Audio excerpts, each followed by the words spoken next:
चलो જોઈએ હવે દાખલા નંબર 3 સ્વાધ્યાય 12.1ની અંદર બગીચામાં એક લપસણી છે.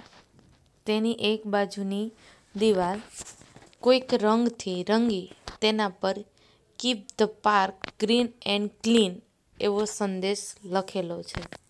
અહીંયા શું લખેલું છે એનાથી આપણને કંઈ મતલબ છે નહીં. ગણિતની અંદર આપણને મતલબ હોય તો એ વસ્તુ છે આપણા માટે આકાર. તો અહીંયા જો દિવાલની બાજુઓ 15 મીટર 11 મીટર અને 6 મીટરની હોય તો રંગેલ દીવાલનું ક્ષેત્રફળ શોધો. લપસણી તમને જે આપેલી છે તે અહીંયા તમને કેવા આકારની દેખાય છે? ત્રિકોણ આકારની. તો આ જે ત્રિકોણ આકારની લપસણી છે એમાં મેળવવાનું કીધું છે તમને 15 માપ આપેલું છે 15 મીટર 11 મીટર અને 6 મીટર. દિવાલનું ક્ષેત્રફળ શોધો. તો રંગીન જે ભાગ છે એનું ક્ષેત્રફળ મેળવવાનું છે. તો રંગીન ભાગનું ક્ષેત્રફળ મેળવવા માટે ગણિતની અંદર આઈએમપી હોય તેનો આકાર અને બીજી વસ્તુ આકાર પરથી એના માપ. તો અહીંયા આ જે આકાર છે એ ત્રિકોણ આકાર છે. માપ છે 15 11 અને 6. તો અહીંયા જે ત્રિકોણ આપેલો છે તો ત્રિકોણની અંદર માપ ઉપરથી 3 એ 3ના માપ અલગ અલગ છે. તો જે ત્રિકોણ છે એ આપેલો છે વિષમ બાજુ ત્રિકોણ. 3 એ 3 બાજુના માપ અલગ અલગ છે. મતલબ કે આ જે ત્રિકોણ છે એ વિષમ બાજુ ત્રિકોણ છે. તો આપણે હેરોનના સૂત્રની મદદથી એનું ક્ષેત્રફળ મેળવવાનું છે. તો હેરોનના સૂત્ર માટે આપણે જરૂર પડશે એસની. એસ એટલે અર્ધ પરિમિતિ. તો 3 એ 3નો સરવાળો છેદમાં 2 એટલે મળશે અર્ધ પરિમિતિ. તો 15 11 ને +6 એટલે ટોટલ થશે 32. 32ના અડધા એટલે 16. આ પ્રમાણે હેરોનના સૂત્ર માટે આપણને મળી ગયું છે એસ બરાબર 16. તો હેરોનનું સૂત્ર છે રૂટની અંદર એસ કૌંસમાં S minus A S minus B S minus C 3 4 A 4નો ગુણાકાર. તો એસ છે અહીંયા 16. તો 16 માઇનસ 15 બીજું 16 માઇનસ 11 ને 16 માઇનસ 6. 16 માઇનસ 15 એટલે 1 16 માઇનસ 11 એટલે 5 16 માઇનસ 6 એટલે 10. હવે અહીંયાથી મહત્વનું છે કે તમારે એને રૂટની બહાર કઈ રીતના કાઢવા. તો જોઈએ અહીંયા તમને કીધું છે કે 16 1 5 અને 10. 16નો મતલબ થશે 4નો વર્ગ અને અહીંયા 10 એટલે આવી રીતના સરખુંથી જોજો. 16નો મતલબ થશે 4નો વર્ગ. બીજું છે તમારી પાસે 5 અને 10 છે તો 5 2 10. તો અહીંયા આપણે રૂટની બહાર કાઢવા માટે 4નો વર્ગ ગુણ્યા 5નો વર્ગ ગુણ્યા 2. તો અહીંયા જેની ઉપર વર્ગ હોય એની જ ઉપરનું વર્ગમૂળ દૂર થાય. તો અહીંયા તમારી પાસે 4 અને 5ની ઉપર વર્ગ છે એટલે 4 અને 5 રૂટની બહાર 2 રૂટમાં અંદર. તો 4 અને 5 એટલે 20√2. આ મળે છે તમને જવાબ. તો રંગીલ દિવાલનું ક્ષેત્રફળ મળે છે 20√2 મીટર સ્ક્વેર. સાવ સહેલા છે હેરોનના સૂત્રની મદદથી ત્રિકોણનું ક્ષેત્રફળ મેળવવું. આ ચેપ્ટર આ એક જ સ્વાધ્યાય અહીંયા આપણે કરવાનું છે. બાકીનું બીજું સ્વાધ્યાય સિલેબસમાંથી કાઢી નાખેલું છે. તો આ હતો એનો ત્રીજો દાખલો. એના પછીનો ચોથો જોઈએ છે. એની અંદર રકમ છે ત્રિકોણની પરિમિતિ 42 છે. અહીંયા બાજુના માપ નથી આપેલા. આપેલું છે કે ત્રિકોણની પરિમિતિ 42 સેમી. બે બાજુઓ 1/18 અને પરિમિતિ આપેલી છે 42.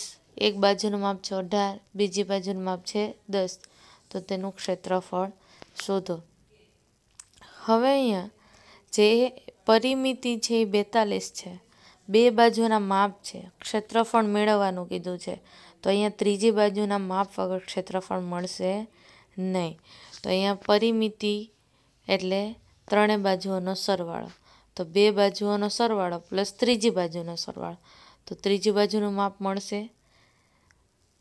પરિમિતિમાંથી બે બાજુનો સરવાળો બાદ કરો એટલે ત્રીજી બાજુનું માપ મળશે, જે અહીં આપણે ત્રીજી બાજુનું માપ મળ્યું છે 14 સેમી. ત્રિકોણની બાજુ એ બરાબર, બી બરાબર અને સી બરાબર. એ બરાબર 18, બી બરાબર 10 અને સી બરાબર મળેલું છે આપણને 14. હેરોનના સૂત્ર માટે આપણે જરૂર પડશે એસની. એસ એટલે પરિમિતિનું અડધું. પરિમિતિ અહીંયા 42 છે છેદમાં 2, એટલે આ મળી ગયું અડધું. અહીંયા અડધું કરતાં આપણને એસ મળે છે 21. હવે હેરોનનું સૂત્ર મૂકીએ અહીંયા. S minus A, S minus બી અને એસ માઇનસ સી. તો 21 માઇનસ એ એટલે 18, 21 માઇનસ બી એટલે 10, 21 માઇનસ સી એટલે 14. અહીંયા 21 માઇનસ 18 એટલે 3, 21 માઇનસ 10 એટલે 11 ને 21 માઇનસ 14 એટલે 7. તો અહીંયા જે આપણે મળી છે બાદબાકી કરતાં તે 21, 3, 11 અને 7. 21નો મતલબ થશે 7, 3, 21. બાકીના તો તમને અવિભાજ્ય સંખ્યા છે. તો 7 કેટલી વખત છે? 2 વખત, એટલે 7નો વર્ગ. 3 કેટલી વખત છે? 2 વખત, 3નો વર્ગ અને 11. જેની ઉપર વર્ગ છે એનું જ વર્ગમૂળ દૂર થાય.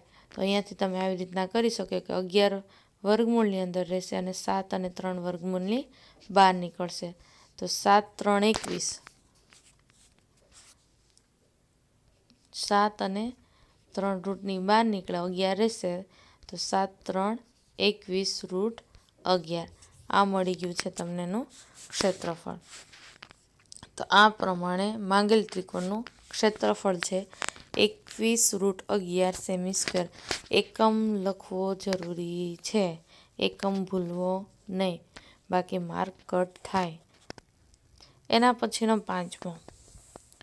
પાંચમો છે એની અંદર જોઈએ ત્રિકોણની બાજુઓ 12:17:25 પ્રમાણમાં હોય અને તેની પરિમિતિ 540 સેમી હોય તો તેનું ક્ષેત્રફળ શોધો. અહીંયા તમને જે આપેલું છે પરિમિતિ છે અને જે માપ આપેલા છે એ ગુણોત્તર સ્વરૂપે આપેલા છે. તો આ ગુણોત્તર સ્વરૂપ મુજબ એના માપ થશે a = 12x, b = 17x અને c = 25x. તેની પરિમિતિ આપેલી છે 520. તો પરિમિતિ એટલે આ 3 અને 3નો સરવાળો બરાબર થશે. તો 3 અને 3 એક્સનો સરવાળો કરો એટલે 54x. પરિમિતિ છે 540. તો એક્સની વેલ્યુ મળે છે અહીંયા 10. એક્સની વેલ્યુ મળે એટલે એ, બી અને સીનું માપ મળશે.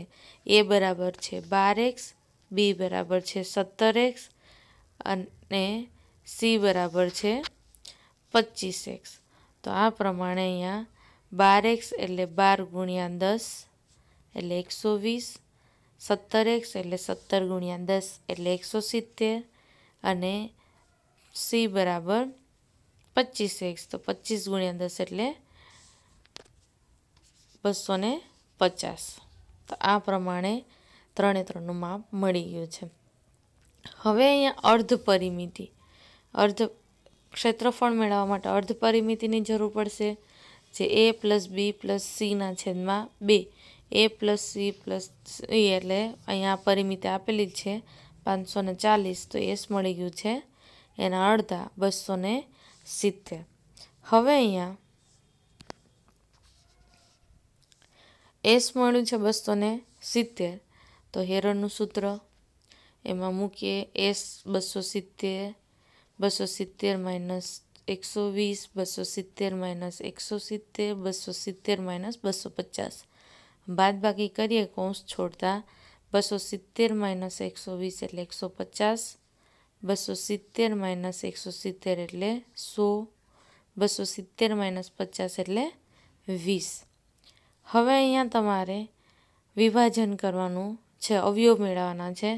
તો 270નો મતલબ થશે 3 × 3 × 3, 3નો ઘન ગુણ્યા 10. પછી 150 એટલે 3, 5, 15 ગુણ્યા 10, પછી 100 એટલે 10નો વર્ગ, 20 એટલે 4 5 20. આ પ્રમાણે હવે એને અવયવ પડી ગયા છે. તો જોઈએ, અહીંયા મળે છે આપણને 10 છે 1 2 એટલે 10નો વર્ગ, બીજો આ 10નો વર્ગ એટલે 10 નીકળી ગયા, આ 10 નીકળી જશે બધા. એના પછી જોઈએ 3 કેટલી વખત છે, તો 1 2 3 4 4 વખત છે એટલે 3નો વર્ગ ને 3નો વર્ગ 4 વખત. 5 જોઈએ તો 5 કેટલી વખત છે, 1 અને 2 એટલે 5નો વર્ગ. એના પછી 2 છે એ 2 વખત છે એટલે 2નો વર્ગ. બધા ઉપર વર્ગ છે તો બધા વર્ગમૂળની બહાર નીકળશે. તો બધા મતલબ કે 10 નીકળે, પછી પાછા 10 નીકળે, 3 નીકળે, 3 નીકળે, 5 નીકળે અને 2 નીકળે. તો બધાનો ગુણાકાર કરતાં અહીંયા મળશે 9000. તો આ પ્રમાણે મળી ગયું છે આપણને. એના પછી એનો છઠ્ઠાની રકમ છે સમદ્વિબાજુ ત્રિકોણ. સમદ્વિબાજુ ત્રિકોણનો મતલબ થશે બે બાજુના માપ સરખા. ત્રિકોણની 3 બાજુમાંથી 2 બાજુના માપ સરખા. પરિમિતિ આપેલી છે 30 સેમી અને સમાન બાજુઓ પૈકી પ્રત્યેક. તો અહીંયા જે સમાન બાજુઓ, સમદ્વિ કીધું એટલે 2 બાજુના માપ સરખા. સમાન બાજુઓના માપ 12 છે. મતલબ અહીંયા ત્રિકોણની 3 બાજુમાંથી 2 બાજુના માપ આપેલા છે. જે 2 બાજુઓ સમાન છે એ બેના માપ 12 થશે. તો ત્રિકોણનું ક્ષેત્રફળ, તો ત્રીજી બાજુનું માપ આપણને શેના ઉપરથી મળશે, એની પરિમિતિ ઉપરથી. તો 2 બાજુઓ 12 સમાન છે, તો 30માંથી 24 બાદ કરતાં આપણને ત્રીજી બાજુનું માપ મળે છે 6. હવે એના ક્ષેત્રફળ માટે આપણને જરૂર પડશે એસની. તો એસ એટલે અર્ધ પરિમિતિ. તો પરિમિતિ 30 આપેલું છે એનું અડધું એટલે 15 મળે છે. હવે હેરોનના સૂત્રમાં એની કિંમતો મૂકતા 15 15 -12 15 -12 15 -6. સમદ્વિબાજુ છે એટલે 2 બાજુના માપ 12 છે અને ત્રીજી બાજુ આપણે પરિમિતિ ઉપરથી મેળવેલું છે તે 6 છે. તો 15 -12 કરતાં આપણને જે મળે છે તે 3, 15 -12 કરતાં 3 અને 15 -6 એટલે 9. તો અહીંયા આવે 15 એટલે 5 3 15, 9 એટલે 3 × 3. તો ટોટલ જોઈએ કે 3 કેટલા છે અને 9 કેટલા છે. તો 3 છે એ 4 વખત છે, 5 છે 1 વખત છે અને બાકીનો એક 3 વધે છે. તો અહીંયા ખાલી રૂટની બહાર નીકળશે. 3 છે એ 4 વખત છે તો રૂટની બહાર નીકળે છે 3 × 3 અને રૂટની અંદર રહે છે 5 × 3. તો 9 √ 15. આ મળે છે આપણને એનો જવાબ. આ પ્રમાણે અહીંયા સ્વાધ્યાય પૂરું થાય છે. સ્વાધ્યાયની સાથે ચેપ્ટર પૂરું થાય છે. હવે તમારી જાતે આ જ રીતના દાખલા ગણજો. અહીંયા તમને રકમ આપું છું.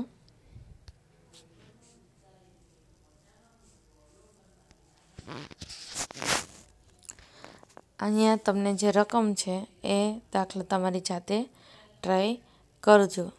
ત્રિકોણની પ્રત્યેક બાજુની લંબાઈ 6 એકમ હોય તો તે સમભુજ ત્રિકોણનું ક્ષેત્રફળ શોધો. એના પછી છે ફ્લાયઓવરવાળો સેમ આપણે બીજો દાખલો ગણજો એ પ્રમાણે છે.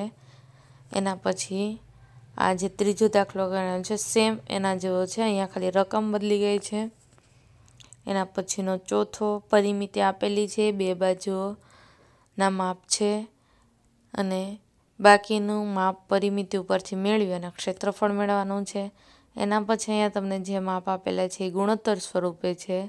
એમાંથી xની વેલ્યુ મેળવી પરિમિતિ ઉપરથી અને બાજુઓના માપ મેળવી અને ક્ષેત્રફળ શોધો. એના પછીનો સમદ્વિબાજુ છે, એક બાજુનું માપ આપેલું છે અને પ્રત્યેક બાજુનું માપ 15 15 છે એટલે ક્ષેત્રફળ મેળવો. આ પ્રમાણે સેમ તમારે 6 દાખલા, રકમ ખાલી અલગ અલગ છે આગળ મેં જે રીત કરાવેલી સ્વાધ્યાયની એ જ પ્રમાણે અહીંયા ગણતરી કરવાની રહેશે. તમારી જાતે ગણતરી કરજો, ટ્રાય કરજો. આ છે તમારું હોમવર્ક.